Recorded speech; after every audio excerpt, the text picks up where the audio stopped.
Hi guys, আজ আমি আপনাদেরকে দেখাবো দৌলতদিয়া লঞ্চ ঘাটে কি আছে এবং কিভাবে লঞ্চ ঘাটে উঠবেন, কিভাবে যাবেন।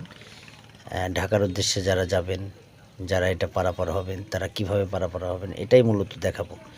দেখুন, যে যে রাস্তাটা দিয়ে লোকজন নামছে, এটা হচ্ছে আপনার মেন রাস্তা। এই রাস্তা দিয়ে আপনি লঞ্চে উঠবেন।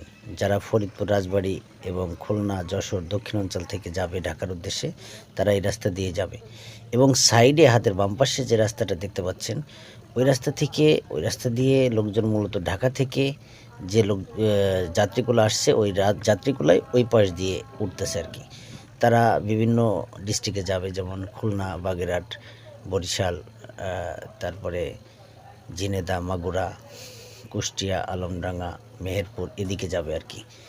এই যে সারিবদ্ধভাবে লঞ্চগুলো দেখতে পাচ্ছি, এটাই মূলত হচ্ছে দৌলতদিয়া লঞ্চ টার্মিনাল। আর এই যে সারিবদ্ধ যে লঞ্চগুলো দেখতে পাচ্ছেন, এটা সিরিয়াল অনুযায়ী পালাক্রমে একটা একটা করে ছাড়বে। এখনই আমাদের এই লঞ্চটা ছাড়বে ইসলামিয়া নৌ পরিবহন, ইসলাম নৌ পরিবহন। এটা মূলত এখন পাটুরিয়া উদ্দেশ্যে ছেড়ে যাবে। দেখেন, সারিবদ্ধভাবে লোকজন উঠতেছে। আমিও এখন উঠে গেলাম লঞ্চের ভিতরে।